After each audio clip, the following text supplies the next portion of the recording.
ಕಂಸ ವಸುದೇವ ದೇವಿಕೆಯರನ್ನ ಜೈಲಿನಲ್ಲಿ ಹಾಕಿದ್ದ. 8ನೇ ಮಗು ಮೃತ್ಯು ಅಂತ ಗೊತ್ತಿತ್ತು, ಎಲ್ಲಿ ಮಗು ಹುಟ್ಟಿ ತಪ್ಪಿಸ್ಕೊಂಡು ಹೋಗ್ತದೋ ಅಂತ ಜೈಲಿನಲ್ಲಿ ಇಟ್ಟಿದ್ದ. ಅಲ್ಲೇ ಕೃಷ್ಣಾವತಾರ ಆಯಿತು.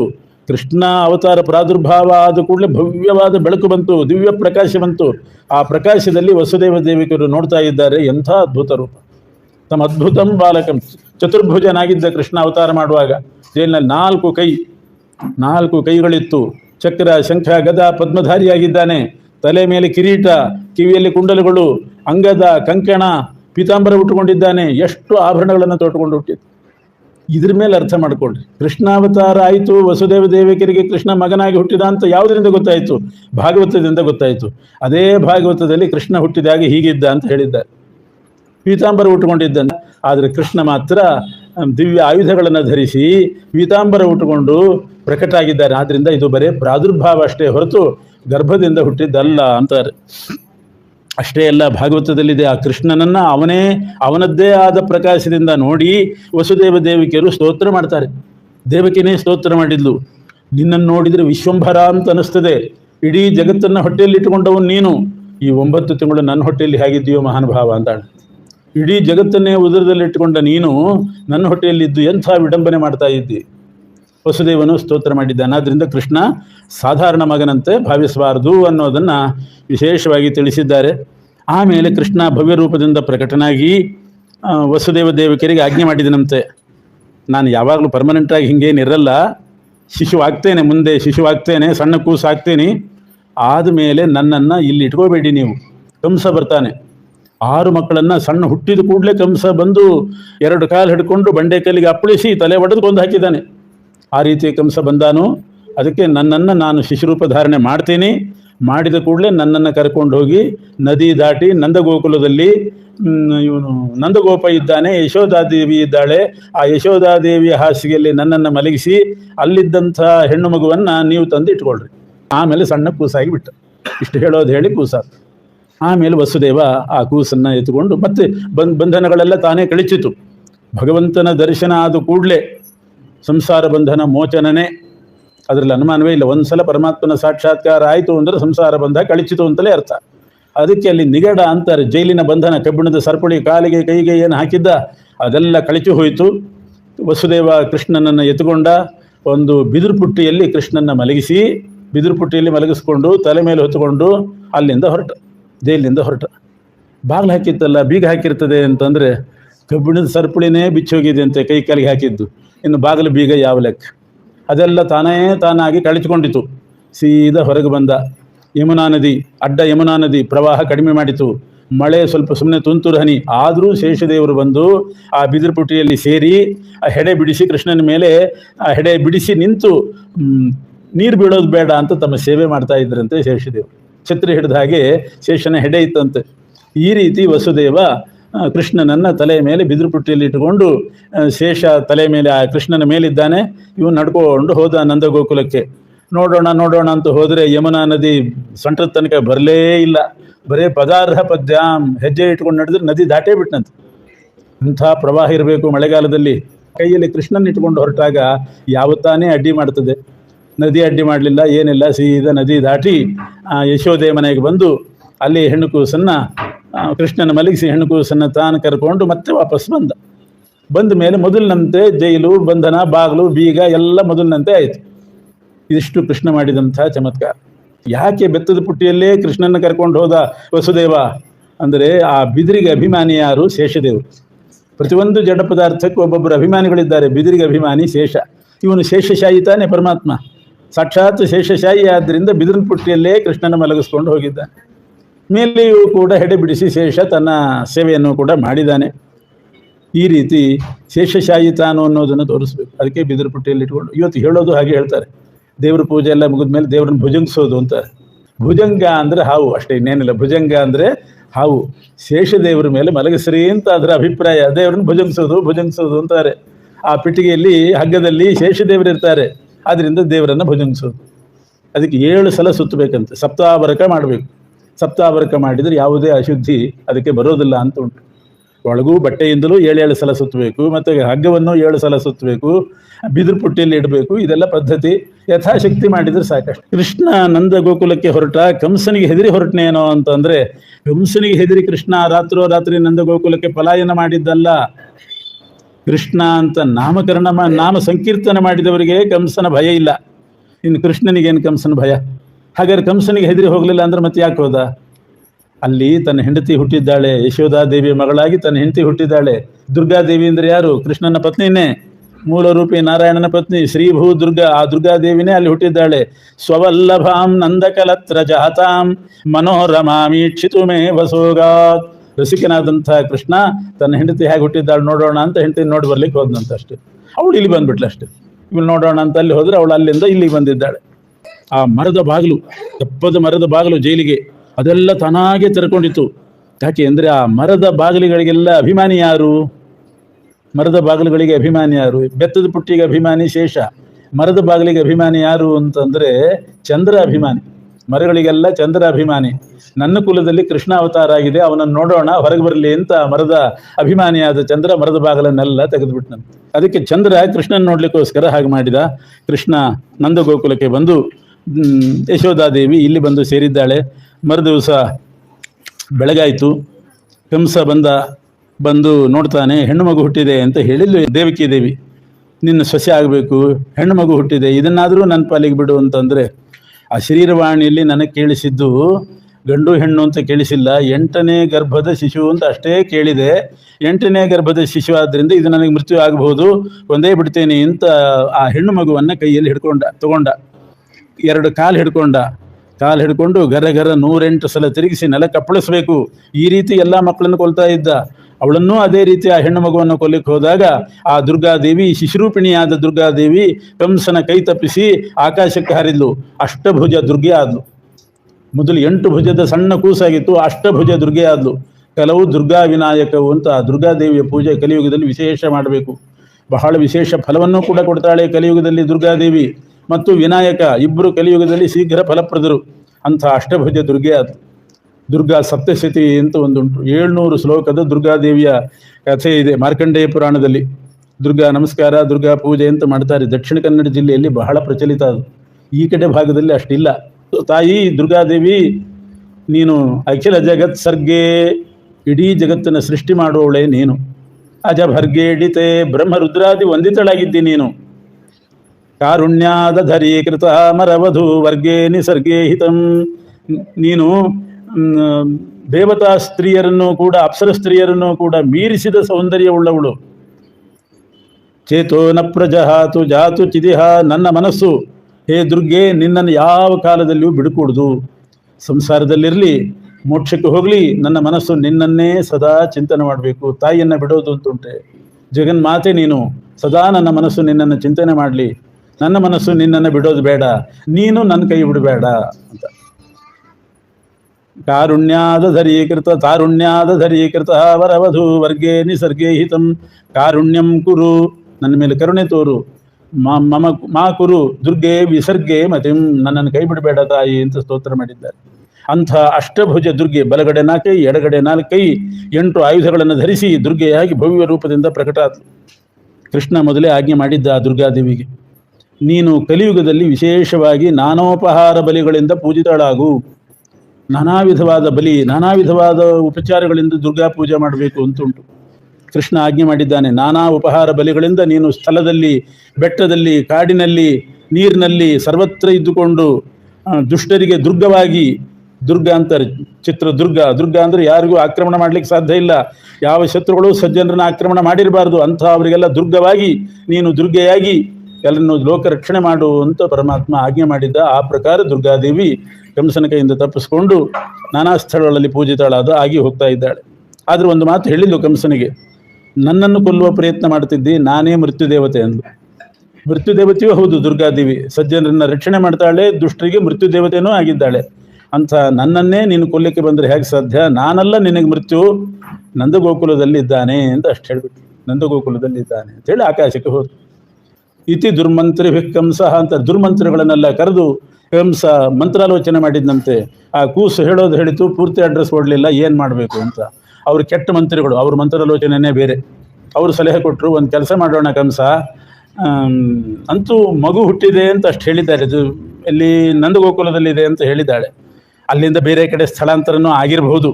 ಅದಕ್ಕೆ ಒಂದು ಕೆಲಸ ಮಾಡೋಣ, ನಮ್ಮಲ್ಲಿಂದ ಕೆಲವರೆಲ್ಲ ಹೋಗಿ ಸುತ್ತಮುತ್ತಲಿನ ಗ್ರಾಮ ನಗರಗಳು ಪಟ್ಟಣಗಳು ಅಲ್ಲೆಲ್ಲ ಹೋಗಿ 10 ದಿವಸದ ಒಳಗೆ ಹುಟ್ಟಿದಂಥ ಕೂಸುಗಳನ್ನೆಲ್ಲ ಕೊಲ್ತಾ ಬರೋದು, ಒಂದನ್ನು ಉಳಿಸೋ ಹಾಗಿಲ್ಲ. 10 ದಿವಸದ ಒಳಗಿನ ಯಾವ್ಯಾವ ಕೂಸು ಅಂತಿದ್ದಾವೆ ಎಲ್ಲ ಕೊಂದುಬಿಡೋದು. ಆ ಗುಂಪಿನಲ್ಲಿ ಗೋವಿಂದ ಅಂತ ಇವನು ಗೋವಿಂದ ಆಗಿಬಿಡ್ತಾನೆ ಅಷ್ಟೇ. ಇದು ಅವರು ಕೊಟ್ಟಂಥ ಸಲಹೆ, ಬೇರೆ ಮಾರ್ಗವೇ ಇಲ್ಲ. ಹೇಗೆ ಕಂಡುಹಿಡಿಯೋದು ಯಾರು? ಹೇಗೆ ದೇವಕಿ ಮಗು ಎಲ್ಲಿದೆ ಅಂತ ಹೇಗೆ ಕಂಡುಹಿಡಿಬೇಕು? ಆಯಿತು ಅಂತ ಹೇಳಿ ಕಂಸ ಪೂತನೆಯನ್ನು ಕೊಟ್ಟು ಕಳಿಸಿದ. ಪೂತನೆ ಅಂತ ಒಬ್ಬಳು ರಾಮಾಯಣದ ತಾಟಕೆ, ಅವಳು ರಾಮಾಯಣದಲ್ಲಿ ರಾಮನಿಂದ ಸತ್ತಂಥ ತಾಟಕೆ ಪೂತನಿಯಾಗಿ ಹುಟ್ಟಿದ್ಲು ಕೃಷ್ಣನ ಕಾಲದಲ್ಲಿ.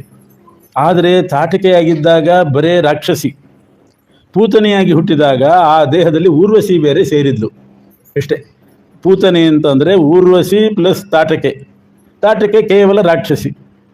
ಅವಳು ಮತ್ತೆ ಊರ್ವಶಿ ದೇಹದಲ್ಲಿ ಸೇರಿಕೊಂಡು ಒಂದೇ ದೇಹದಲ್ಲಿ ಊರ್ವಶಿ ಮತ್ತು ತಾಟಕೆ ಇಬ್ಬರು ಸೇರಿಕೊಂಡಿದ್ದರು. ಅಂಥ ಪೂತನಿಯನ್ನು ಕರೆದು ಕಂಸ ಆಜ್ಞೆ ಮಾಡಿದ, ನೀನು ಮಕ್ಕಳನ್ನು ಕೊಲ್ಲೋ ಕೆಲಸ ಮಾಡು ಅಂತ. ಎಲ್ಲ ಕಡೆ ಸುತ್ತಮುತ್ತಲು ಗ್ರಾಮ ನಗರಗಳಿಗೆ ಹೋಗಿ ಪೂತನೆ ಹೊರಟ್ಲು.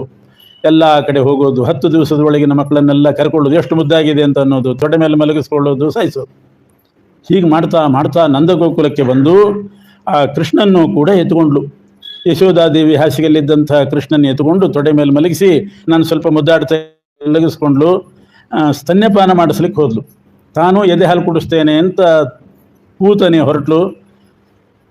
ಅವಳು ಪೂತನೆ ಬರುವಾಗ ವಿಷ ಹಚ್ಚಿಕೊಂಡು ಬಂದಿದ್ಲಂತೆ, ತನ್ನ ಎದೆಗೆಲ್ಲ ವಿಷ ಹಚ್ಚಿಕೊಂಡು ಬಂದಿದ್ಲು. ಇಲ್ಲಿದ್ರೆ ಹ್ಯಾಕೆ ಕೊಲ್ಲೋದು ಕೃಷ್ಣನ? ವಿಷ ಹಚ್ಚಿಕೊಂಡು ಬಂದಿದ್ಲು. ಕೃಷ್ಣ ಹಾಲು ಕುಡಿಯುವಾಗ ಬಾಯಿ ಹಾಕ್ತಾನೆ, ಆ ಬಾಯಿಯಲ್ಲಿ ವಿಷ ಹೋಗಿ ಅವನು ಸಾಯಲಿ ಅಂತ ಇವಳು ಉದ್ದೇಶ ಇತ್ತು. ಇದೆಲ್ಲ ಗೊತ್ತಿತ್ತು ಕೃಷ್ಣನಿಗೆ, ಸರ್ವಜ್ಞ.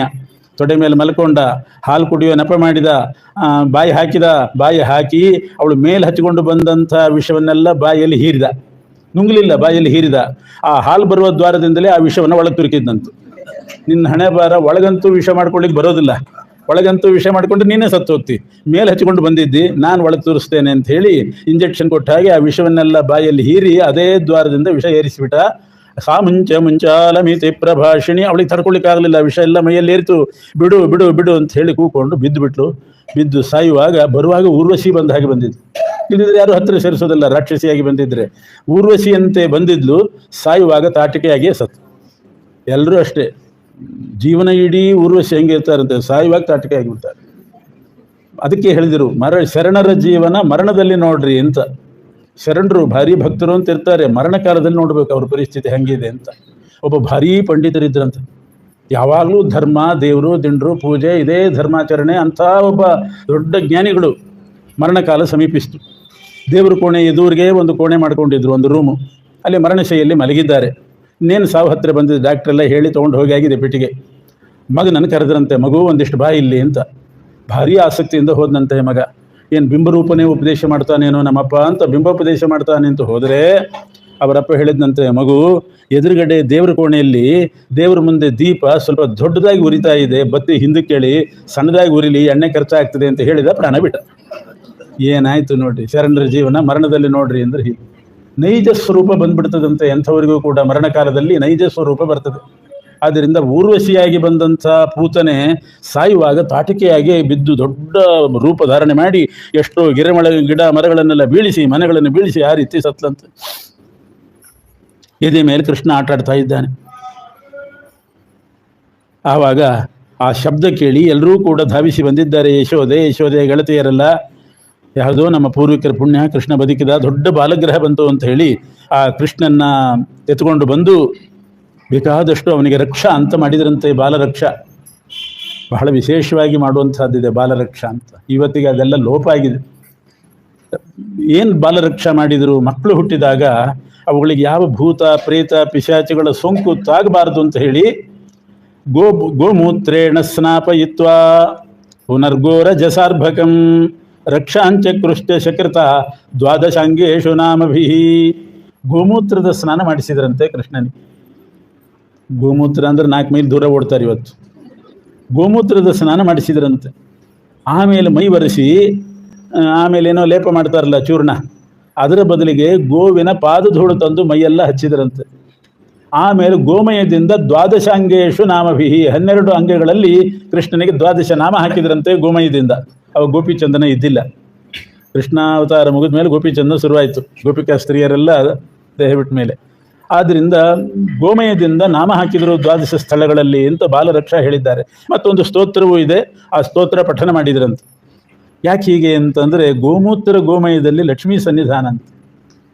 ಅದಕ್ಕೆ ಅಲ್ವೇ ಗೋಮೂತ್ರ ಗೋಮಯನೂ ಹೊಟ್ಟೆಯಲ್ಲಿ ತಗೋತೀವಿ ನಾವು. ಪಂಚಗವ್ಯ ತಗೊಳ್ಳುವಾಗ ಗೋಮೂತ್ರ ಗೋಮಯವನ್ನು ಹೊಟ್ಟೆಯಲ್ಲಿ ತಗೊಳ್ತೇವೆ.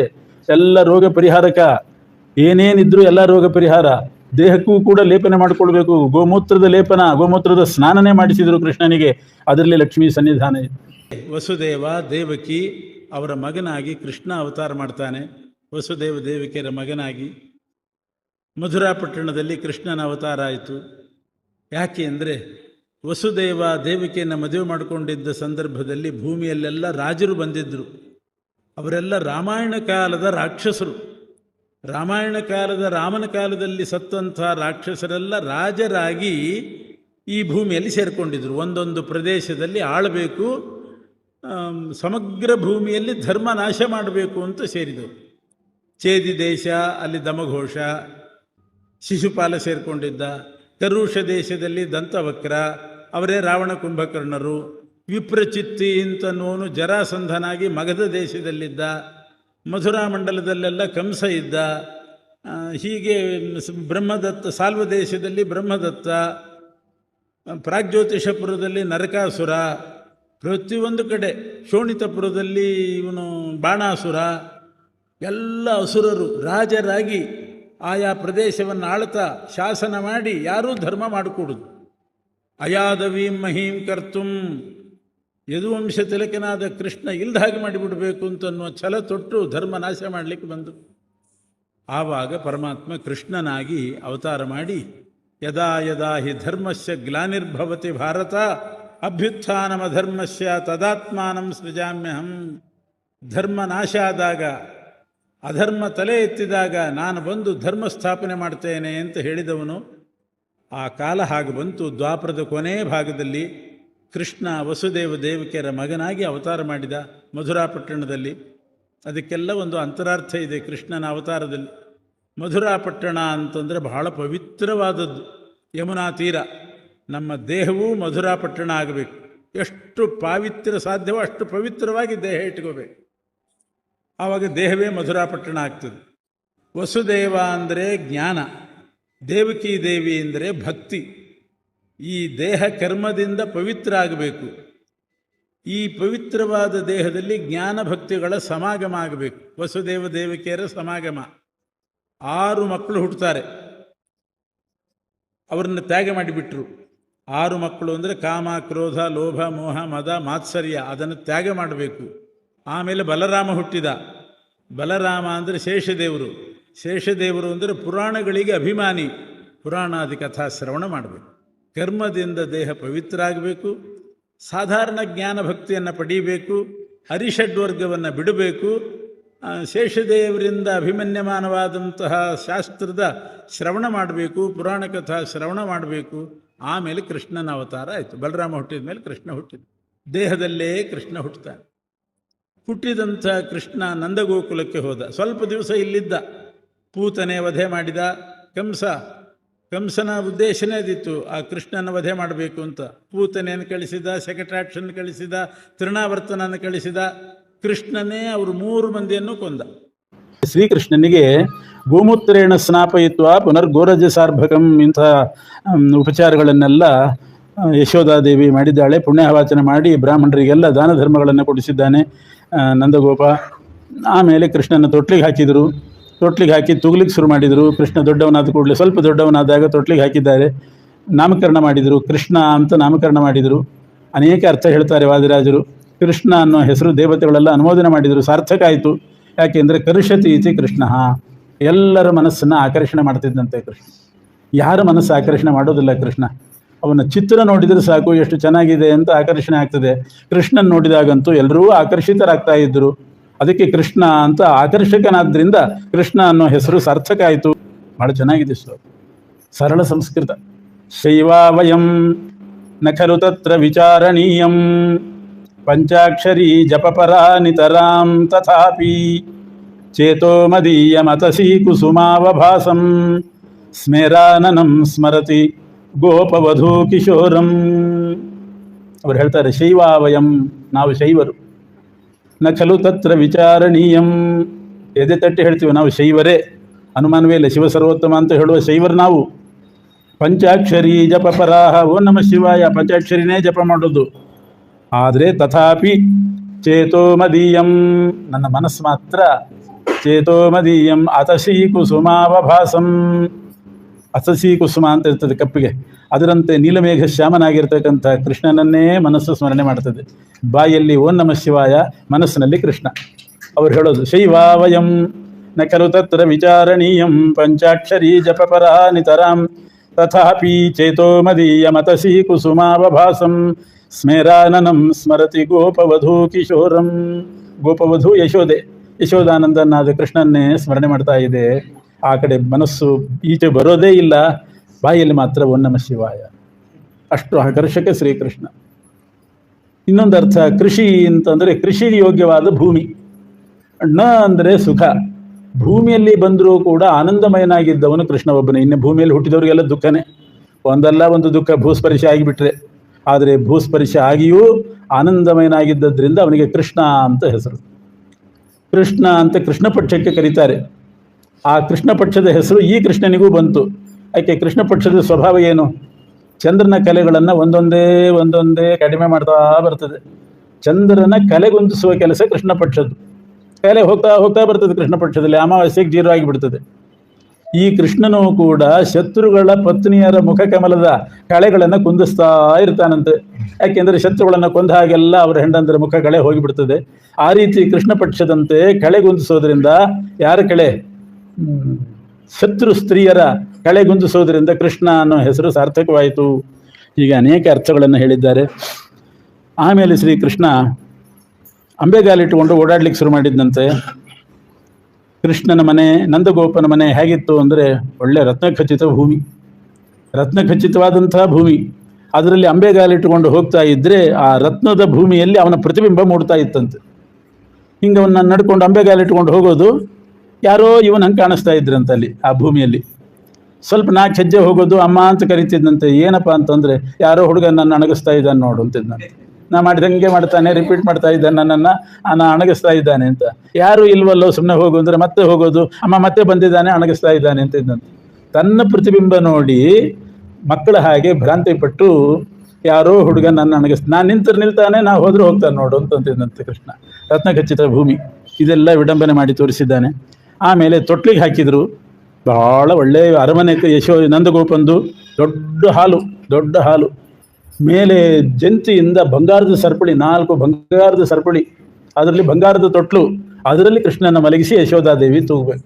ಬಂಗಾರದ ಸರಪಳಿಯಲ್ಲಿ ಜೋತು ಬಿದ್ದಂಥ ಆ ಬಂಗಾರದ ತೊಟ್ಲು, ಆ ತೊಟ್ಲಲ್ಲಿ ಕೃಷ್ಣನ ಮಲಗಿಸಿ ಒಂದು ಸಲ ತೂಗಿದ್ರೆ ಇಷ್ಟು ದೂರ ಹೋಗ್ಬೇಕು. ಅದೇ ರಭಸಕ್ಕೆ ಮತ್ತೆ ಎದೆ ಮೇಲೆ ಬರ್ತಿತ್ತಂತೆ. 7 ಹೆಜ್ಜೆ ಹಿಂಸರಿಬೇಕು, ಮತ್ತೆ ದಬ್ಬಬೇಕು, ಮತ್ತೆ ದೂರ ಹೋಗ್ತಿತ್ತು, ಮತ್ತೆ ಎದೆ ಮೇಲೆ ಬರ್ತಿತ್ತು, ಮತ್ತೆ 2 ಹೆಜ್ಜೆ ಹಿಂದಿಟ್ಟು ದಬ್ಬಬೇಕು. ಹಿಂಗೆ 1-2 ಸಲ ಮಾಡೋದ್ರೊಳಗೆ ಕೃಷ್ಣನಿಗೆ ನಿದ್ದೆ ಬಂದ್ಬಿಡ್ತಿತ್ತಂತೆ. ಎಂಥ ತೊಟ್ಲು ಕೃಷ್ಣಂದು. ಅಂಥ ತೊಟ್ಲಲ್ಲಿ ಹಾಕಿ ಮಲಗಿಸಿ ಆಮೇಲೆ ನಿದ್ದೆ ಬಂದ ಕೂಡಲೇ ಹೋಗಿ ಮನೆ ಕೆಲಸ ಮಾಡ್ತಿದ್ಲಂತೆ. ಮನೆ ಕೆಲಸ ಮುಗಿಸಿ ಬಂದು ಮಗು ಎದ್ದಿದೆಯೇನೋ ನೋಡೋಣ ಅಂತ ಸುಮ್ಮನೆ ಬಂದು ತೊಟ್ಲಲ್ಲಿ ಇಣುಕೋದು. ಮಲಗಿ ನಿದ್ದೆ ಮಾಡ್ತಿದ್ದ. ಆದರೂ ನಿದ್ದೆ ಮಾಡುವಾಗ ಕೃಷ್ಣನ ಮುಖದಲ್ಲಿ ಎಲ್ಲಿಲ್ಲದ ಸೌಂದರ್ಯ ಕಾಣಿಸ್ತಾ ಇತ್ತಂತೆ. ಮಕ್ಕಳೇ ಮುದ್ದು, ನಿದ್ದೆ ಮಾಡುವಾಗ ಇನ್ನೂ ಮುದ್ದು, ಭಾರಿ ಚಂದ ಕಾಣಿಸ್ತಾವಂತೆ ನಿದ್ದೆ ಮಾಡುವಾಗ. ಮೈ ಮೇಲೆ ಎಚ್ಚರಿಕೆ ಇರೋದಿಲ್ಲ, ಗಾಢವಾಗಿ ನಿದ್ದೆ ಮಾಡ್ತಿದ್ದ ಕಣ್ಣು ಮುಚ್ಚಿ. ಕೃಷ್ಣ ಅಷ್ಟೇ ಚೆನ್ನಾಗಿ ಕಾಣಿಸ್ತಿದ್ದ. ಸುಮ್ಮನೆ ಅವನ ಗಲ್ಲಕ್ಕೊಂದು ಮುತ್ತಿಡ್ತಿದ್ದಂತೆ. ಎಚ್ಚರಿಕೆ ಆಗಿಬಿಡ್ತಿತ್ತು. ಎಚ್ಚರಿಕೆ ಆದ ಕೂಡಲೇ ಮಂದಹಾಸ ಬೀರ್ತಿದ್ದ. ಆ ಮಂದಹಾಸ ಬೀರೋದನ್ನು ನೋಡಿ ಎದೆ ತುಂಬಿ ಬರ್ತಿತ್ತಂತೆ ಯಶೋಧಾದೇವಿಗೆ. ಮತ್ತೆ ಎತ್ತುಕೊಳ್ಳೋದು, ಹಾಲು ಕುಡಿಸೋದು, ಮತ್ತೆ ತೊಟ್ಲಲ್ಲಿ ಮಲಗಿಸೋದು, 2 ಸಲ ತೂಗೋದು, ಮನೆ ಕೆಲಸ ಮಾಡೋದು, ಮತ್ತೆ ಬರೋದು, ತೊಟ್ಟಲ್ಲಿರೋ ಕೃಷ್ಣನಿಗೆ ಮುದ್ದಿಡೋದು, ಅಥವಾ ಕೈಯಿಂದ ಕೆನ್ನೆ ಮುಟ್ತಿದ್ಲಂತೆ, ಅವನಿಗೆ ನಕ್ಕು ಬಿಡ್ತಿದ್ದ, ಮತ್ತೆ ಪುನಃ ಹಾಲು ಕುಡಿಸೋದು. ಹೀಗೇ ಕಾಲಹರಣ ಮಾಡ್ತಾ ಇದ್ಲು ಯಶೋದೆ. ಇಡೀ ದಿವಸ ಹೀಗೆ ಕಳೀತಿದ್ಲು. ಅಕ್ಕಪಕ್ಕದ ಮನೆಯವರಿಗೆಲ್ಲ ಯಶೋದೆ ಮೇಲೆ ಸಿಟ್ಟಂತೆ. ಹರಟೆ ಹೊಡಿಲಿಕ್ಕೆ ಬರ್ತಾ ಇಲ್ಲಲ್ಲ ಈ ಹೆಣ್ಮಗಳು, ಕೃಷ್ಣ ಹುಟ್ಟಿದಾಗಿನಿಂದ ನಮ್ಮ ಮನೆಗೆ ಬರೋದೇ ಬಿಟ್ಬಿಟ್ಲಲ್ಲ ಅಂತ ಬೇಜಾರಾಗ್ತಿತ್ತಂತೆ. ಆ ರೀತಿ ಕೃಷ್ಣ ಅವನನ್ನು ತೊಟ್ಲಲ್ಲಿ ಹಾಕಿ ತೂಗ್ತಾ ಇದ್ದಾರೆ. ಆಮೇಲೆ ಕಾಲ್ನಡಿಗೆ ಬಂತು. ಕಾಲ್ನಡಿಗೆ ಬಂದ ಮೇಲೆ ಸ್ವಲ್ಪ ದೊಡ್ಡವನಾದ. ಎಲ್ಲ ಹುಡುಗರನ್ನ ಸ್ನೇಹಿತರನ್ನ ಸೇರಿಸ್ಕೊಂಡು ಗೋಪಿಕಾಸ್ತ್ರೀಯರ ಮನೆಗಳಿಗೆ ಹೋಗಿ ಹಾಲು, ಮೊಸರು, ಬೆಣ್ಣೆ ಅದನ್ನೆಲ್ಲ ಕದಿಲಿಕ್ಕೆ ಶುರು ಮಾಡಿದ. ವಾದಿರಾಜರು ಆ ಕೃಷ್ಣನ ಕಾಲದಲ್ಲಿದ್ದ ಒಬ್ಬ ಹುಡುಗನೋ ಅನ್ನುವಂತೆ ಅದನ್ನೆಲ್ಲ ವರ್ಣನೆ ಮಾಡ್ತಿದ್ದಾರೆ. ಹೇಗೆ ಹೋಗ್ತಾ ಇದ್ದ ಗೋಪಿಕಾಸ್ತ್ರೀಯರ ಮನೆಗೆ, ಏನೇನು ಉಪಾಯ ಮಾಡಿ ಕದೀತಿದ್ದ, ಹಾಲು, ನವನೀತ ಚೋರ ಹೇಗಾಗಿದ್ದ ಅಂತ ಅನೇಕ ಶ್ಲೋಕಗಳಲ್ಲಿ ಕೃಷ್ಣನ ಆ ಚೌರ್ಯಾದಿಗಳನ್ನು ವರ್ಣನೆ ಮಾಡ್ತಾರೆ. ಮುಂದೆ ಶ್ರೀಕೃಷ್ಣ ಇನ್ನೊಂದು ಮನೆಗೆ ಹೋದ. ಈ ದನ ಕರು ಇದ್ದವರಿಗೆಲ್ಲ ಗೊತ್ತು, ಕರುವನ್ನು ದೂರ ಕಟ್ಟಿ ಹಾಕಿರ್ತಾರೆ. ಹಾಲು ಕರಿಲಿಕ್ಕೆ ಬೇಕಾದಾಗ ಕರು ಬಿಚ್ಚುತ್ತಾರೆ. ಅದು ಹೋಗಿಸಿ ಬಿಚ್ಚಿದ ಕೂಡಲೇ ಸೀದಾ ಕೆಚ್ಚಲಿಗೆ ಹೋಗೋದು. ಅದು ಕರು ಬಂತು ಅಂತ ಪ್ರೀತಿಯಿಂದ ದನ ಹಾಲು ಸುರಿಸ್ತದೆ, ವಾತ್ಸಲ್ಯದಿಂದ ಹಾಲು ಸುರಿಸ್ತದೆ. ಒಂದು ಸ್ವಲ್ಪ ಕುಡಿದ ಕೂಡಲೇ ಅದನ್ನು ಬಲವಾಗಿ ಎತ್ತಿ ಎಳೆದು ಇನ್ನೊಂದು ಕಡೆ ಕಟ್ಟಿ ತಾವು ಹಾಲು ಕರೀತಾರೆ. ಹಾಲು ಬರಲಿ ಅಂತ ಮಾಡೋ ಉಪಾಯ ಇದು, ಕರುವನ್ನು ಬಿಚ್ಚೋದು ಅದಕ್ಕೋಸ್ಕರ. ಇಲ್ದಿದ್ರೆ ಹಾಲು ಕೊಡೋದಿಲ್ಲ. ಹಾಗೆ ಹೋಗಲಿ, ಕರು ಬಿಚ್ಚದೆ ಹೋಗಲಿ, ಒದ್ದು ಬಿಡ್ತದೆ. ಕರು ಬಂತು ಅಂತ ಹಾಲು ಕೊಡ್ತದೆ, ಆಮೇಲೆ ಕರುವನ್ನು ಎಳೆದು ಹಾಕೋದು, ಇವರು ಹಾಲು ಕರಿಯೋದು. ಇದು ಸರಿ ಹೋಗಲಿಲ್ಲ ಕೃಷ್ಣನಿಗೆ. ಅದಕ್ಕೆ ತಾನು ಅವೇಳೆಯಲ್ಲಿ ಹೋಗಿ ಸಾಯಂಕಾಲ 6 ಗಂಟೆಗೆ ಹಾಲು ಕರಿತಿದ್ರೆ 4 ಗಂಟೆಗೆ ಹೋಗಿಬಿಡ್ತಿದ್ದಂತೆ. ಕರುಗಳನ್ನೆಲ್ಲ ಬಿಚ್ಚಿಬಿಡ್ತಿದ್ದ. ಬಿಚ್ಚಿದ ಕೂಡಲೇ ಕರು ಹೋಗಿ ಕೆಚ್ಚಲತ್ರ ಹೋಗಿ ಎಲ್ಲ ಹಾಲು ಕುಡಿದು ಬಿಡ್ತಿತ್ತು. ಸಾಯಂಕಾಲಕ್ಕೆ ಇವರು ಕರು ಬಿಚ್ಚಿದ್ರೆ ಅದು ಕೆಚ್ಚಲತ್ರ ಹೋಗ್ತಾನೆ ಇದ್ದಿಲ್ಲ, ಹೊಟ್ಟೆ ತುಂಬಿದೆ, ಅಲ್ಲಿ ಇಲ್ಲಿ ಕುಣಿದಾಡ್ಕೊಂಡು ಹೋಗ್ತಾ ಇತ್ತು. ಇವರಿಗೆ ಹಾಲಿಲ್ಲ. ಒಂದು ದಿವಸ ಪರೀಕ್ಷೆ ಮಾಡಿ ನೋಡಿದರು, ಕೃಷ್ಣ ಬಂದು ಬಿಚ್ಚುತ್ತಾ ಇದ್ದ, ಕರುಗಳನ್ನೆಲ್ಲ ಬಿಚ್ಚುತ್ತಾ ಇದ್ದ. ಗೊತ್ತಾಯಿತು. ಬಂದು ಯಶೋದೆ ಕೃಷ್ಣನ್ನೇ ಹಿಡಿದು ಕೇಳಿದ್ರಂತೆ, ಯಾಕೋ ಕರುಗಳನ್ನೆಲ್ಲ ಬಿಚ್ಚಾಕ್ತಿದ್ದಿ, ನಿನಗೇನು ಅದರಿಂದ ಲಾಭ, ನಿನಗೇನು ಹಾಲು ಸಿಗ್ತದ, ಯಾಕೆ ಕರು ಬಿಚ್ಚಾಕ್ತಿ ಅಂತ ಕೇಳಿದರೆ ನಗನಗುತ್ತಾ ಕೃಷ್ಣ ಹೇಳ್ತಿದ್ದಂತೆ, ನಾನು ಅವತಾರ ಮಾಡಿದ್ದೆ ಬಿಚ್ಚಲಿಕ್ಕೆ ಅಂತಿದ್ದ. ಯಾರ್ಯಾರು ಸಂಸಾರ ಬಂಧನದಿಂದ ಬದ್ಧರಾಗಿದ್ದಾರೆ ಅವರಿಗೆಲ್ಲ ಮೋಕ್ಷ ಕೊಡೋದು, ಅಜ್ಞಾನದ ಹಗ್ಗದಿಂದ, ಅಜ್ಞಾನ ಪಾಶ ಮೋಹ ಪಾಶದಿಂದ ಬಿಚ್ಚಾಕ್ಲಿಕ್ಕೆ ನಾನು ಅವತಾರ ಮಾಡಿದ್ದು. ಸುಮ್ಮನೆ ಕರುಗಳ ಹಗ್ಗ ಬಿಚ್ಚುತ್ತಾ ಇದ್ದೇನಷ್ಟೇನೆ, ಅದರಿಂದ ಬಿಚ್ಚಬೇಡ ಅಂದರೆ ನಿನ್ನನ್ನು ಬಂಧನದಲ್ಲೇ ಇಡಬೇಕಾಗ್ತದೆ ಅಂತಾನೆ. ಕೃಷ್ಣ ಬೆಣ್ಣೆ ಕೆದಲಿಕ್ಕೆ ಅಂತ ಹೋಗುವಾಗ ಹಿಂದುಗಡೆ ಯಾರು ಎಷ್ಟು ಗುಟ್ಟಾಗಿ ಹೋದರೂ ಕೂಡ ಕಂಡು ಹಿಡಿದು ಬಿಡ್ತಿದ್ದಂತೆ.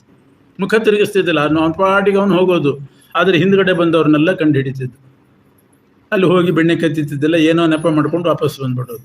ಕೆಲವು ಸಲ ಹಿಂತಿರ್ಕೊಂಡು ನೋಡ್ಕೊಂಡು ಹೋಗ್ತಿದ್ದಂತೆ, ಪಾತ್ರೆ ಇಡೋತಿದ್ದಿಲ್ಲ, ಸೀದಾ ಅಲ್ಲಿಗೆ ಹೋಗ್ತಿದ್ದ. ಕೈಯಿಂದ ಪಾತ್ರೆ ನೋಡ್ತಾನೆ, ಕಾಲಿನಿಂದ ನೋಡ್ತಾನೆ, ಹಿಂದೆ ಬಂದವ್ರನ್ನ ನೋಡ್ತಾನೆ.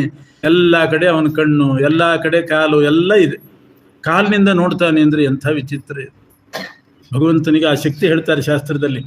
ಪರಮಾತ್ಮನ ಅದ್ಭುತ ಶಕ್ತಿಯಲ್ಲಿ ಒಂದು ಇಂದ್ರಿಯಕ್ಕೆ ಎಲ್ಲ ಇಂದ್ರಿಯದ ಶಕ್ತಿ ಇದೆಯಂತೆ. ನಮಗೂ ಇಂದ್ರಿಯಗಳಿದೆ, ಕಣ್ಣಿದೆ, ಕಣ್ಣಿಗೆ ನೋಡೋ ಶಕ್ತಿ ಮಾತ್ರ ಇದೆ. ಕಿವಿಗೆ ಶಬ್ದ ಕೇಳಿಸ್ಕೊಳ್ಳೋ ಶಕ್ತಿ ಇದೆ. ಕಿವಿಯಿಂದ ನೋಡ್ತಾರೆ ಯಾರಾದರೂ, ಕಣ್ಣಿನಿಂದ ಶಬ್ದ ಕೇಳಿಸ್ಕೊಳ್ತಾರ? ಇಲ್ಲ. ಕಾಲಿನಿಂದ ನೋಡ್ಲಿಕ್ಕೆ ಸಾಧ್ಯ ಇಲ್ಲ. ಆದರೆ ಕೃಷ್ಣನಿಗೆ ಹಾಗಲ್ಲ, ಒಂದು ಇಂದ್ರಿಯದಿಂದ ಎಲ್ಲ ಇಂದ್ರಿಯದ ಕೆಲಸ ಮಾಡಬಲ್ಲ. ಮನುಷ್ಯರಿಗೆ ಕಿವಿ ಹೋಯಿತು ಅಂದ್ರೆ ಹೋಯ್ತು ಅಷ್ಟೇ, ಶಬ್ದ ಕೇಳಿಸೋದೇ ಇಲ್ಲ. ಅಂಥ ಶಕ್ತಿ ಇದ್ದಿದ್ರೆ ಕಣ್ಣು ಹೋದ್ರೆ ಹೋಯ್ತು, ಕಿವಿಯಿಂದ ಕೇಳಿಸ್ಕೊತಿದ್ರು, ಕಿವಿಯಿಂದ ನೋಡ್ತಿದ್ರು. ಆದರೆ ಪರಮಾತ್ಮನಿಗೆ ಅಂಥ ಶಕ್ತಿ ಇದೆ. ಆ ಶಕ್ತಿ ಇದೆ ಅಂದರೆ ಯಾರೂ ನಂಬೋದಿಲ್ಲ. ಸರ್ವೇಂದ್ರಿಯ ಶಕ್ತಿಮಾನ್ ಅಂತ ಅವನನ್ನು ಕರೀತಾರೆ. ಎಲ್ಲ ಇಂದ್ರಿಯದ ಶಕ್ತಿ ಎಲ್ಲ ಇಂದ್ರಿಯಗಳಿಗೂ ಉಂಟು. ಇದನ್ನು ನಂಬಿಸ್ಲಿಕ್ಕೋಸ್ಕರ ಪರಮಾತ್ಮ ಒಂದು ಜಂತುವನ್ನು ಸೃಷ್ಟಿ ಮಾಡಿದ್ದಾನೆ ಪ್ರಪಂಚದಲ್ಲಿ. ಯಾವುದು ಅಂದರೆ ಹಾವು. ಹಾವಿಗೆ ಎಂಥ ಶಕ್ತಿ ಗೊತ್ತೇನು? ಹಾವಿಗೆ ಕಿವಿ ಮಾತ್ರ ಇರೋದು, ಅಥವಾ ಕಣ್ಣು ಮಾತ್ರ ಇರೋದು.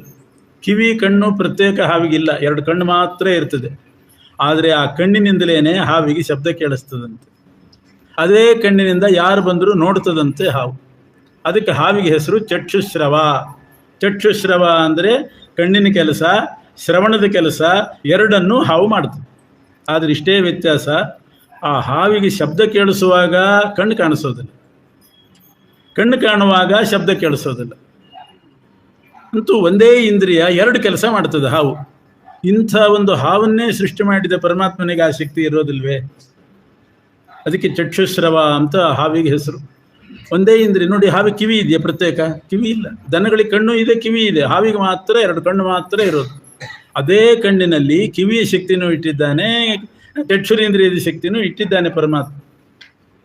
ಆ ರೀತಿ ತಾನು ಗೋಪಿಕಾಸ್ತ್ರೀಯರ ಮನೆಗೆ ಪ್ರವೇಶ ಮಾಡಿದಾಗ ಕಾಲಿನಿಂದ ನೋಡ್ತಿದ್ದ, ಕೈಯಿಂದ ನೋಡ್ತಿದ್ದ, ಮುಖ ಆ ಕಡೆ ಇದ್ರು, ಹಿಂದೆ ಯಾರು ಬರ್ತಿದ್ರು ಅಂತ ಬೆನ್ನಿಂದ ನೋಡ್ತಿದ್ದ. ಇದೇನು ಆಶ್ಚರ್ಯ ಅಲ್ಲ ಅಂತಾರೆ.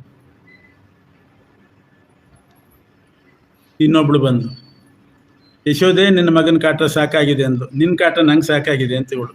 ಬಂದ್ ದಿನ ಅದು ಏನು ಕಂಪ್ಲೇಂಟ್ ಕೊಡ್ತಿದ್ದೆ. ಇನ್ನೊಂದ್ಸಲ ಬಂದರೆ ಕಟ್ಟಿ ಹಾಕಿಬಿಡು ಕಂಬಕ್ಕೆ, ನಾನು ಬರೋದಿಲ್ಲ, ಬಿಡಿಸ್ಕೊಂಡು ಹೋಗ್ಲಿಕ್ಕೆ ಬರೋದಿಲ್ಲ, ಕೃಷ್ಣನ್ ಕಟ್ಟಿ ಹಾಕು ಅಂತ ಅಂದ್ಬಿಟ್ಟು ಸಿಟ್ಟಿನಲ್ಲಿ. ಆ ಗೋಪಿಕಾಸ್ತ್ರಿ ಹೇಳ್ತಾಳೆ, ಒಳ್ಳೆ ಕೆಲಸ ಹೇಳ್ತಿದ್ದೆ, ಕಂಬಕ್ಕೆ ಕಟ್ಟಿ ಹಾಕು ಅಂತ. ಒಂದ್ಸಲ ಬಂದಾಗ ನಮಗೆ ಸಾಕಾಗಿ ಒರಳು ಕಲ್ಲಿಗೆ ಕಟ್ಟಿ ಹಾಕಿದ್ದೆ ಕೃಷ್ಣನ್ನ, ಒರಳು ಕಲ್ಲಿಗೆ ಕಟ್ಟಿ ಹಾಕಿದ್ಲಂತೆ. ಆ ಬಾಲಕ ಶಿಶುವಾದ ಕೃಷ್ಣ ಒರಳು ಕಲ್ಲನ್ನೇ ಎಳ್ಕೊಂಡು ಹೋದ್ನಂತೆ. ಒರಳು ಕಲ್ಲನ್ನೇ ಎಳ್ಕೊಂಡು ಹೋದವನು ಮತ್ತೆ ನಾನೇ ಬಂದು ಬಿಚ್ಚಬೇಕಾಯ್ತು. ನಾನೇ ಬಂದು ಒರಳು ಕಲ್ಲಿಗೆ ಕಟ್ಟಿದ್ದನ್ನು ಬಿಚ್ಚಬೇಕಾಯ್ತು. ನೀನು ಹೇಳ್ತಿದ್ದಿ ಕಂಬಕ್ಕೆ ಕಟ್ಟಿ ಹಾಕು ಅಂತ.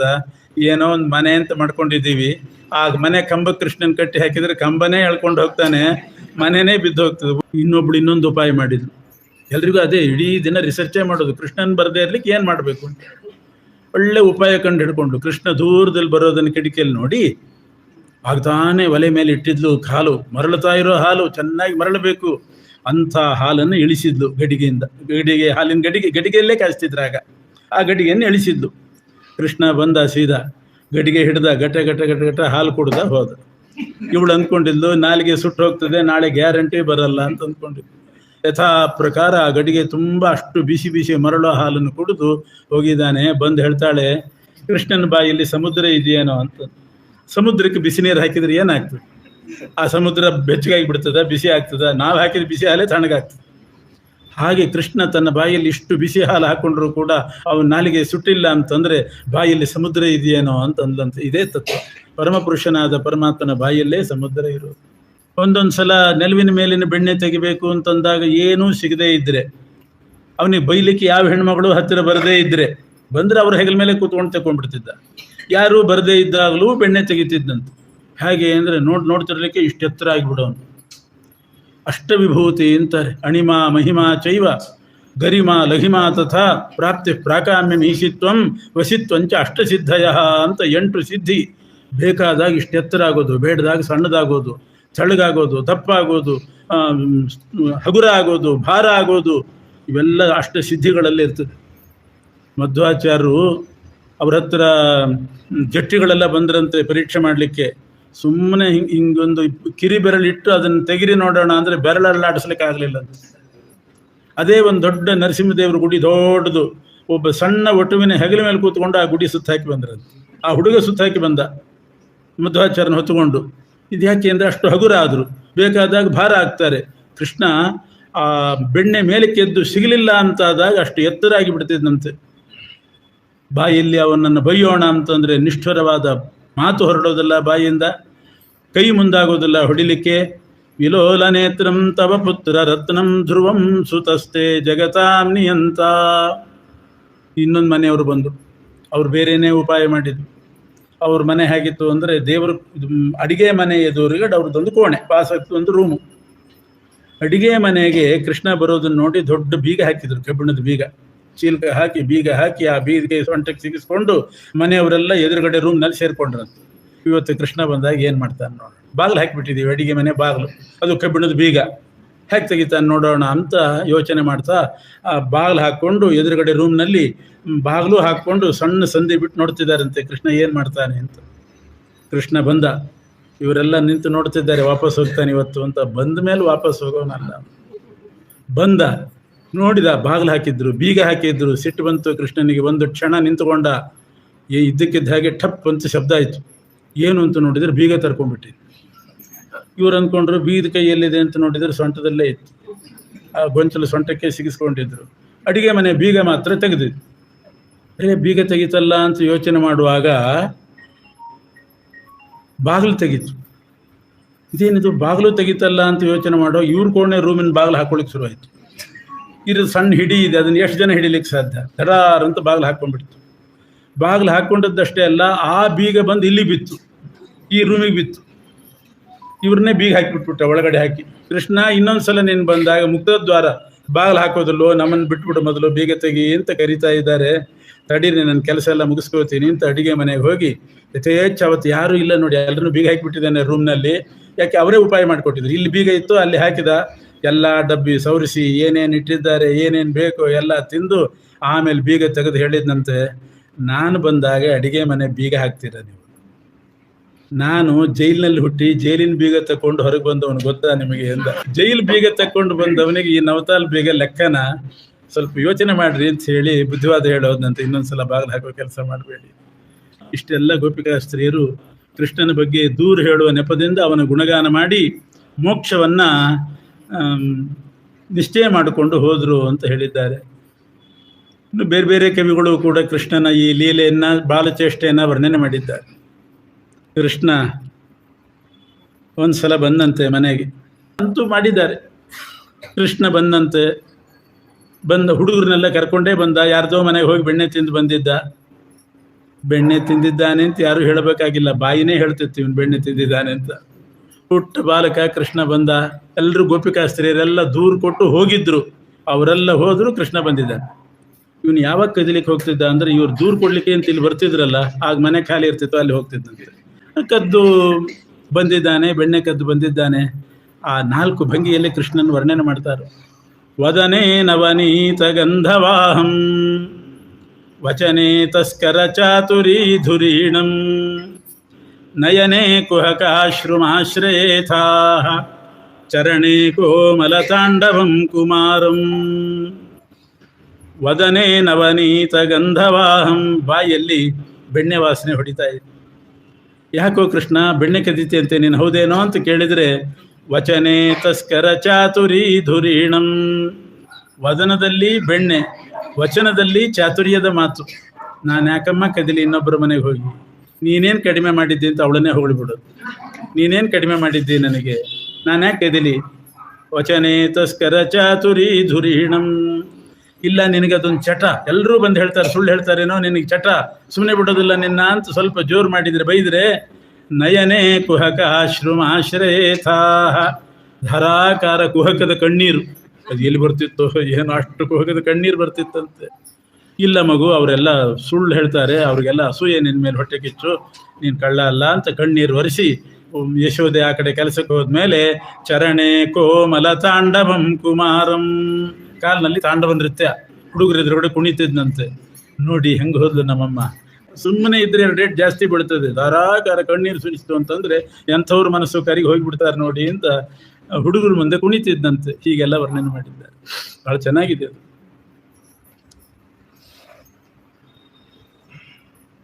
ಇವರೆಲ್ಲ ದೂರು ಕೊಟ್ಟು ಹೋದ್ಮೇಲೆ ಒಂದು ದಿವಸ ಮತ್ತೆ ಬಂದರು, ಹುಡುಗರು ಬಂದರು. ಗೋಪಿಕಾ ಸ್ತ್ರೀಯರು ಬರಲಿಲ್ಲ, ಹುಡುಗರು ಬಂದರು.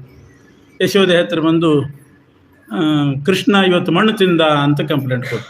ಬೆಣ್ಣೆ ತಿಂದರೂ ಕಂಪ್ಲೇಂಟು, ಮಣ್ಣು ತಿಂದರೂ ಕಂಪ್ಲೇಂಟು. ಏನು ತಿನ್ಬೇಕು ಅವನು ಪಾಪ. ಬೆಣ್ಣೆ ತಿಂದರೂ ದೂರು ಕೊಟ್ಟರು ಬಂದು, ಬೆಣ್ಣೆ ತಿಂದ, ಮಣ್ಣು ತಿಂದುಬಿಟ್ಟ. ಈಗ ಯಾರು ಹೇಳ್ತಾರೆ ನೋಡೋಣ. ನನಗೆ ಬೆಣ್ಣೆನೂ ಅಷ್ಟೇ ಮಣ್ಣು ಅಷ್ಟೇ, ಎರಡೂ ಸಮಾನ ಅಂತ ತೋರಿಸ್ಲಿಕ್ಕೆ ಆಟ ಆಡ್ತಾ ಮಣ್ಣು ತಿಂದುಬಿಟ್ಟ. ಹುಡುಗರೆಲ್ಲ ಬಂದು ಹೇಳಿದರು. ಬಂದಾಗ ಎಲ್ಲಿ ಮಣ್ಣು ತಿಂದಿಯಂತೆ, ಬಾಯಿ ತೆಗಿ ತೋರಿಸು ಅಂತಂದಾಗ ಬಾಯಿ ತೆಗಿತಾನೆ.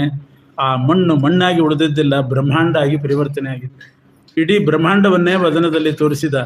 ಯಶೋಧಾದೇವಿ ನೋಡ್ತಾಳೆ, ಇಡೀ ಬ್ರಹ್ಮಾಂಡ ಕಾಣಿಸ್ತಾ ಇದೆ. ಆ ಬ್ರಹ್ಮಾಂಡದಲ್ಲಿ 14 ಲೋಕ ಕಾಣ್ತಾ ಇದೆ. 14 ಲೋಕಗಳ ಮಧ್ಯೆ ಭೂಲೋಕ ಕಾಣಿಸ್ತಾ ಇದೆ. ಆ ಭೂಲೋಕದಲ್ಲಿ ಭೂಭಾಗದಲ್ಲಿ ನಂದಗೋಕುಲ ಕಾಣಿಸ್ತಾ ಇದೆ. ನಂದಗೋಕುಲದಲ್ಲಿ ತನ್ನ ಮನೆ ಕಾಣ್ತಾ ಇದೆ. ಆ ಮನೆಯಲ್ಲಿ ಕೃಷ್ಣ ಕಾಣಿಸ್ತಿದ್ದಾನೆ, ತಾನೂ ಕಾಣಿಸ್ತಾ ಇದ್ದಾಳೆ. ಕೃಷ್ಣನ ಬಾಯಲ್ಲಿ ಮತ್ತೆ ಬ್ರಹ್ಮಾಂಡ ಕಾಣಿಸ್ತಾ ಇದೆ.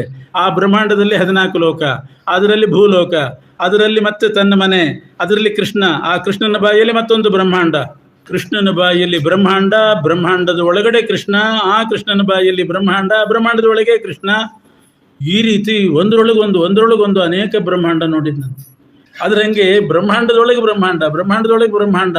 ಇದನ್ನು ನೋಡಿ ಯಶೋಧಾದೇವಿ ಗಾಬರಿ ಆಗಿಬಿಟ್ಟು ಕಣ್ಣೇ ಮುಚ್ಚಿಬಿಟ್ಲಂತೆ. ಇದೇನಿದು, ಸ್ವಪ್ನೋನು ಮಾಯಾನೋ ಮತಿಭ್ರಮೋನು ಅಂತನ್ನೋ ಹಾಗೆ ಕಣ್ಣು ಮುಚ್ಚಿದ್ದಾಳೆ. ಈ ರೀತಿ ಶ್ರೀಕೃಷ್ಣ ತೋರಿಸಿದಂಥ ಲೀಲೆಗಳು, ಬಾಲಲೀಲೆಗಳು. ಒಂದು ದಿವಸ ಯಶೋಧಾದೇವಿ ಹಾಲು ಕಾಯಿಸ್ತಾ ಇದ್ದಾಳೆ. ಗಿಷ್ಟಿಗೆ ಮೇಲಿಟ್ಟು, ಒಲೆ ಮೇಲಿಟ್ಟು ಹಾಲು ಕಾಯಿಸ್ತಾ ಇದ್ಲು. ಅದೇ ವೇಳೆಗೆ ಒಂದು ಗಡಿಗೆಯಲ್ಲಿ ಬೆಣ್ಣೆ ಇಟ್ಟುಕೊಂಡು ಮಜ್ಜಿಗೆ ಕಟ್ಟಿತಾ ಇದ್ದಾಳೆ ಬೆಣ್ಣೆ ತೆಗಿಲಿಕ್ಕೆ ಅಂತ. ಒಂದು ಕಡೆ ಹಾಲು ಕಾಯಿಸ್ತಾ ಇದ್ಲು, ಬೆಣ್ಣೆ ತೆಗೆದಿಟ್ಟಿದ್ಲು, ದಧಿ ಮಥನ ಮಾಡ್ತಾ ಇದ್ಲು. ಅಷ್ಟೊತ್ತಿಗೆ ಕೃಷ್ಣ ಬಂದ. ಆಗ ತಾನೇ ಶೃಂಗಾರ ಮಾಡಿ ಸ್ನಾನ ಮಾಡಿಸಿ ಕೃಷ್ಣನ ಕಳಿಸಿದ್ಲು.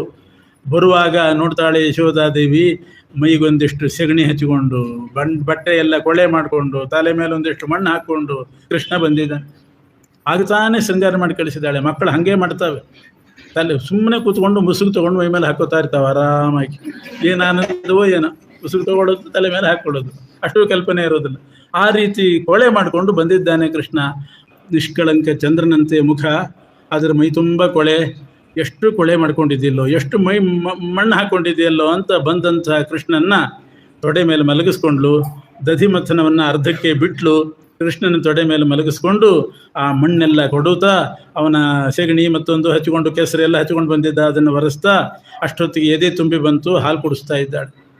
ಹಾಲು ಕುಡಿಯುವಾಗ ಕೃಷ್ಣ ಹೇಗೆ ಕುಡಿತಾ ಇದ್ದ ಅಂತ, ತೊಡೆ ಮೇಲೆ ಮಲಗಿ ಹಾಲು ಕುಡಿಯುವಾಗ ಆ ಕಡೆ ಈ ಕಡೆ ಎಲ್ಲೂ ದೃಷ್ಟಿ ಇಲ್ಲ ಕೃಷ್ಣಂದು. ಯಶೋದೆ ಮುಖವನ್ನೇ ನೋಡ್ತಾ ಇದ್ದಾನೆ. ಮಕ್ಕಳು ಹಾಲು ಕುಡಿಯುವಾಗ ತಾಯಿ ತೊಡೆ ಮೇಲೆ ಮಲಗಿ ಇನ್ನೆಲ್ಲೂ ನೋಡೋದಿಲ್ಲಂತೆ, ಕೇವಲ ತಾಯಿ ಮುಖ ನೋಡ್ತಾ ಹಾಲು ಕುಡಿತಾವೆ. ಅಷ್ಟು ಪರಿಚಯ ಆಗ್ತದೆ ತಾಯಿದ್ದು ಆವಾಗಲೇ. ಕೃಷ್ಣನು ಹಾಗೆ ಯಶೋದೆಯನ್ನೇ ನೋಡ್ತಾ ಹಾಲು ಕುಡಿತಿದ್ದ. ಎಲ್ಲ ಮಕ್ಕಳು ಹಾಗೆಯೇ ಹಾಲು ಕುಡಿಯೋದು. ಆದರೆ ತಾಯಿಯಂದ್ರಿಗೆ ಗೊತ್ತಿರೋದಿಲ್ಲ, ಮಗು ನನ್ನೇ ನೋಡ್ತಾ ಇದೆ ಅಂತ ಗೊತ್ತಿರೋದಿಲ್ಲ. ಯಾಕೆಂದರೆ ತಾಯಿ ಟಿವಿನೇ ನೋಡ್ತಾ ಇರ್ತಾಳೆ ಹಾಲು ಕುಡಿಸುವಾಗ. ಹಾಗಾಗಿ ಮಗು ನನ್ನ ನೋಡ್ತಾ ಇದೆ ಅಂತ ತಾಯಿಗೆ ಗೊತ್ತಿರೋದಿಲ್ಲ ಅಷ್ಟೇ. ಕೃಷ್ಣ ತಾಯಿಯನ್ನೇ ನೋಡ್ತಾ, ಬ್ರಹ್ಮಾದಿ ದೇವತೆಗಳೇ ಒಂದು ಕ್ಷಣಕಾಲ ಅವನ ಕಟಾಕ್ಷ ನಮ್ಮ ಮೇಲೆ ಬಿದ್ದರೆ ಸಾಕು ಅಂತ ನಿರೀಕ್ಷೆ ಮಾಡ್ತಾ ಇರ್ತಾರೆ. ಅಂಥ ಕಟಾಕ್ಷವನ್ನು ಯಶೋಧಾದೇವಿಯ ಮೇಲೆ ಎಷ್ಟು ಹೊತ್ತು ಹಾಕಿದ್ದಾನೆ ಹಾಲು ಕುಡಿಯೋ ತನಕ. ಅದನ್ನು ಗಮನಿಸದೆ ಯಶೋಧಾದೇವಿಯು ಕೂಡ ಆ ಒಲೆ ಮೇಲಿಟ್ಟ ಪಾತ್ರೆನೇ ನೋಡ್ತಾ ಕೂತಿದ್ದೆ. ಎಲ್ಲಿ ಹಾಲು ಉಕ್ಕಿ ಬಿಡ್ತದೋ ಏನೋ, ಹಾಲು ಉಕ್ಕಿ ಬೆಂಕಿಗೆ ಬೀಳ್ತದಲ್ಲ, ಉಕ್ಕುವಾಗ ಅದನ್ನು ಇಳಿಸಿಬಿಡ್ಬೇಕು ಅಂತ ಹಾಲಿನ ಪಾತ್ರೆ ನೋಡ್ತಾ ಇದ್ದಾಳೆ ಯಶೋಧಾದೇವಿ. ಕೃಷ್ಣ ಮಾತ್ರ ಯಶೋದೆ ಮುಖ ನೋಡ್ತಾ ಇದ್ದಾನೆ. ಯಶೋದೆ ಹಾಲಿನ ಪಾತ್ರೆನೇ ನೋಡ್ತಾ ಇದ್ದಾಳೆ. ಅಷ್ಟೊತ್ತಿಗೆ ಹಾಲು ಉಕ್ಕಿ ಮೇಲೆ ಬಂತು, ಉಕ್ಕಲಿಕ್ಕೆ ಶುರುವಾಯಿತು. ಅಯ್ಯೋ ಹಾಲು ಬೆಂಕಿಗೆ ಬೀಳ್ತದೆ ಅಂಥೇಳಿ ಹಾಲು ಕುಡಿಸ್ತಾ ಇದ್ಲು ಕೃಷ್ಣನ್ನ. ಅವನಿಗಿನ್ನೂ ಪೂರ್ತಿ ತೃಪ್ತಿ ಆಗಿಲ್ಲ. ಆ ಅರ್ಧದಲ್ಲೇನೆ ಹಾಲು ಕುಡಿಯೋದನ್ನು ಬಿಡಿಸಿ ನೆಲಕ್ಕೆ ಕುಕ್ಕಿಟ್ಟು ರಭಸದಲ್ಲಿ ಓಡಿದ್ದಂತೆ. ಓಡೋದ್ರೊಳಗೆ ಹಾಲು ಪೂರ್ತಿ ಉಕ್ಕಿಸಿಬಿಟ್ಟಿದ್ದ ಕೃಷ್ಣ. ನಿಜವಾಗೂ ಉಕ್ತಿದ್ದಿಲ್ಲ, ಕುಕ್ಕಿಟ್ಟಿದ್ದಕ್ಕೆ ಪೂರ್ತಿ ಉಕ್ಕಿಸಿಬಿಟ್ನಂತೆ. ಬರೀ ಪಾತ್ರೆ ಇಳಿಸಿದ್ಲ ಅಷ್ಟೇನೆ. ಆ ಹಾಲು ಇಳಿಸಿ ಬರೋದ್ರೊಳಗೆ ಈ ಕೃಷ್ಣ ಆ ಗಡಿಗೆ ಒಡೆದು ಹಾಕಿದ್ದಂತೆ. ಲಗೋರಿ ಆಡಿ ಬಂದಿದ್ದಂತೆ ಬರುವಾಗ. ಒಂದು ಕಲ್ಲು ಜೋಡಿಸೋದ್ಬಿಟ್ಟು ಅಮ್ಮನ ನೆನಪಾಗಿತ್ತು, ಕಲ್ಲು ಹಿಡ್ಕೊಂಡೇ ಬಂದಿದ್ದ. ಆ ಗಡಿಗೆ ಒಡೆದ್ಬಿಟ್ಟ. ಬೆಣ್ಣೆ ತೆಗೆದಿಟ್ಟಿದ್ಲು ಫ್ರೆಶ್ ಆಗಿ. ಆ ಬೆಣ್ಣೆನ ಒಂದು ಬೆಕ್ಕಿಗೆ ತಿನ್ನಿಸ್ತಾ ಕೂತಿದ್ದಾನಂತೆ. ಯಾಕೆಂದರೆ ನನ್ನ ಮೇಲೆ ತಿರಸ್ಕಾರ ಮಾಡಿದರೆ, ಹಾಲಿನ ಮೇಲಿನ ಲೋಭದಿಂದ, ಹಣದ ಮೇಲಿನ ಲೋಭದಿಂದ ನನ್ನನ್ನು ತಿರಸ್ಕಾರ ಮಾಡಿದರೆ ನಿಮ್ಮ ಹಣ ಎಲ್ಲ ಎಲ್ಲಿ ಸೇರಬಾರ್ದು ಅಲ್ಲಿ ಸೇರ್ತದೆ ಅಂತ ತೋರಿಸ್ಲಿಕ್ಕೆ ಬೆಣ್ಣೆಯನ್ನು ಬೆಕ್ಕಿಗೆ ತಿನ್ನಿಸ್ತಾ ಇದ್ದಾನೆ. ಹಾಲು ಬೆಂಕಿಗೆ ಹಾಕಿದ, ಗಡಿಗೆ ಒಡೆದ, ಮಜ್ಜಿಗೆ ಹರಿದೋಯ್ತು. ಒಂದು ಲಾಭ ಆಗಲಿ. ಆಮೇಲೆ ಯಶೋಧಾದೇವಿಗೆ ಸಿಟ್ಟು ಬಂತು. ನಾನೇ ನಿನ್ನ ಕಟ್ಟಿ ಹಾಕ್ತೇನೆ ಅಂತ ಒಂದು ಹಗ್ಗ ತಗೊಂಡು ಕೋಲು ತಗೊಂಡ್ಲು. ಕೃಷ್ಣನ್ನ ಮೊದಲು ಹೊಡೆದು ಕಟ್ಟಿ ಹಾಕಿ ಬಿಡೋಣ ಅಂತ ಏನು ಮಾಡಿದರೂ ಕೃಷ್ಣ ಸಿಗಲಿಲ್ಲ. ಕೊನೆಗೆ ತಾಯಿಯಂದರಿಗೆ ಮಕ್ಕಳು ಹೆಚ್ಚು ಹಿಂಸೆ ಕೊಡಬಾರ್ದು ಅನ್ನೋ ತತ್ವವನ್ನು ಜಗತ್ತಿಗೆ ತಿಳಿಸ್ಲಿಕ್ಕೋಸ್ಕರವಾಗಿ ತಾನೇ ಸಿಗಿಬಿದ್ದ. ಆಮೇಲೆ ಹೊಡೆಯೋ ಮನಸ್ಸಾಗಲಿಲ್ಲ, ಕೋಲು ಬಿಸಾಡಿದ್ಲು.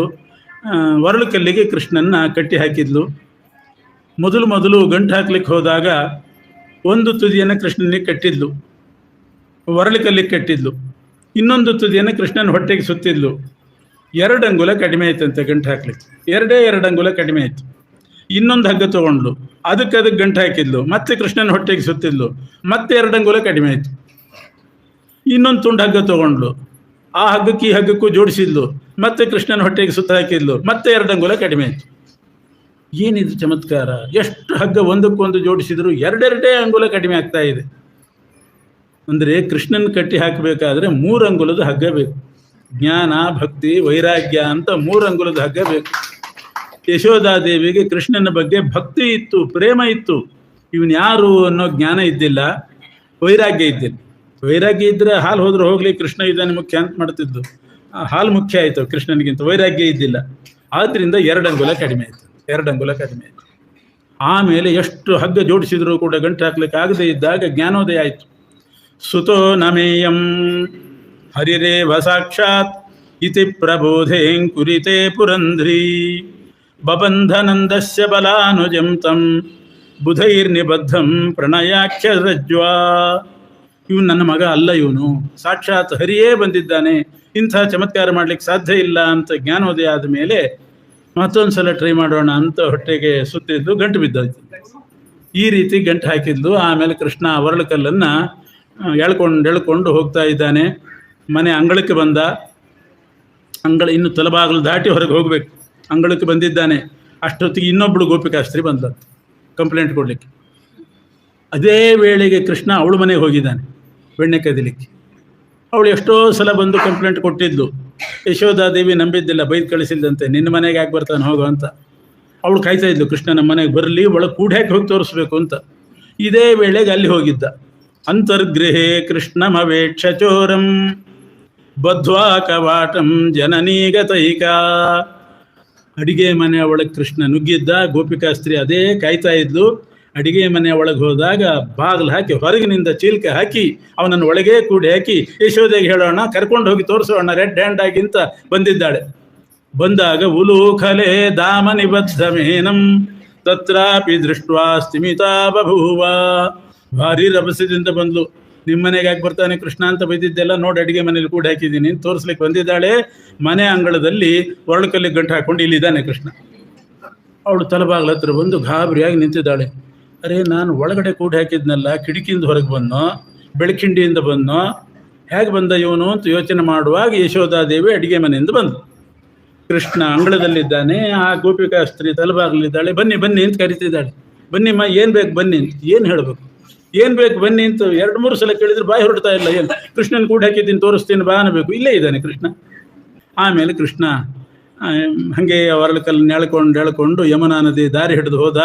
ದಾರಿಯಲ್ಲಿ ಅರ್ಜುನ ವೃಕ್ಷ ಅಂತ ಒಂದು ಮರ, 2 ಕವಲು, ಬುಡ ಒಂದೇ 2 ಕವಲಾಗಿ ಮೇಲೆ ಹೋಗಿದೆ. ಅದ್ರ ಮಧ್ಯದಲ್ಲಿ ತೋರಿದ್ನಂತೆ. ಈ ಮಕ್ಕಳು ಸುಮ್ಮನೆ ಇರೋದಿಲ್ಲ, ಸೈಡ್ಗೆ ಇಟ್ಟಿಗೆ ಜೋಡಿಸಿರ್ತಾರಲ್ಲ, ಅದ್ರ ಮೇಲೆ ನಡ್ಕೊಂಡು ಹೋಗ್ತಾರೆ. ನೇರವಾಗಿ ಫುಟ್ಪಾತಿನ ಮೇಲೆ ಹೋಗೋದಿಲ್ಲ, ಚೇಷ್ಟೆ ಜಾಸ್ತಿ. ಇವನು ಆ 2 ಗಿಡದ ಮಧ್ಯದಲ್ಲಿ ಹೋದ. ಬಳಸಿ ಹೋಗ್ಬೋದಾಗಿತ್ತು. ಇವನೇನೋ ದಾಟಿಬಿಟ್ಟ, ಕಲ್ಲು ಸಿಗ್ಬಿತ್ತು. ಬಲ ಹಾಕಿ ಎಳೆದ್ಬಿಟ್ಟನಂತೆ ಆ ಕಲ್ಲನ್ನು. 2 ಮರ ಬುಡ ಸಮೇತ ಕೆಳಗಡೆ ಬಿದ್ದು. ಅದರಿಂದ 2 ಅಸುರರು ಅದರಲ್ಲಿದ್ದರು. 2 ಪುರಾ ಧುನಿಶ್ಚ ಮುಸ್ತಥಾಪಿ ಪೂತನಾ ಸಮನ್ವಿತವು.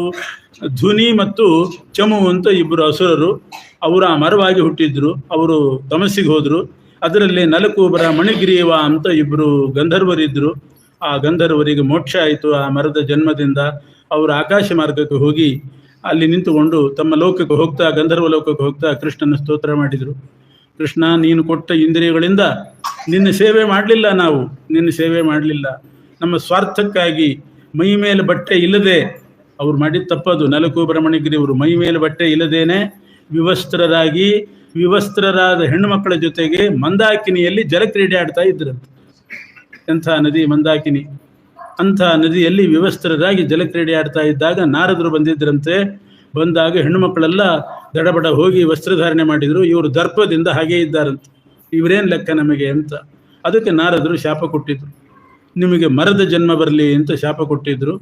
ಅವರೇ ಮರವಾಗಿ ಹುಟ್ಟಿದ್ರು. ಕೃಷ್ಣ ಅವರನ್ನು ಬಿಡುಗಡೆ ಮಾಡಿದೆ. ಈಗ ಯಾಕೆ ಅಂದರೆ ಗಂಧರ್ವರು ಅಂದರೆ ಗಾನ ಮಾಡುವವರು. ಕೃಷ್ಣನ ಮೇಲೆ ಗಾನ ಮಾಡುವವರಿಗೆ ಗಂಧರ್ವರು ಅಂತ ಕರೀತಾರೆ. ಗಾನವಿದ್ಯೆಗೆ ಗಂಧರ್ವ ವಿದ್ಯಾ ಅಂತ ಹೆಸರು. ತನ್ನ ಗುಣಗಾನ ಮಾಡುವವರು ಮರವಾಗಿ ಬಿದ್ದದ್ದು ಅವನಿಗೆ ಸರಿ ಹೋಗಲಿಲ್ಲ. ಅವ್ರನ್ನ ಬಿಡುಗಡೆ ಮಾಡೋಣ ಅಂತ ಹೇಳಿ ಬಿಡುಗಡೆ ಮಾಡಿದ. ಆಮೇಲೆ ಅವರು ಅಂತರಿಕ್ಷ ಲೋಕಕ್ಕೆ ಹೋಗಿ ಕೃಷ್ಣನ ಸ್ತೋತ್ರ ಮಾಡಿ ತಮ್ಮ ಲೋಕಕ್ಕೆ ಹೋಗಿದ್ದಾರೆ.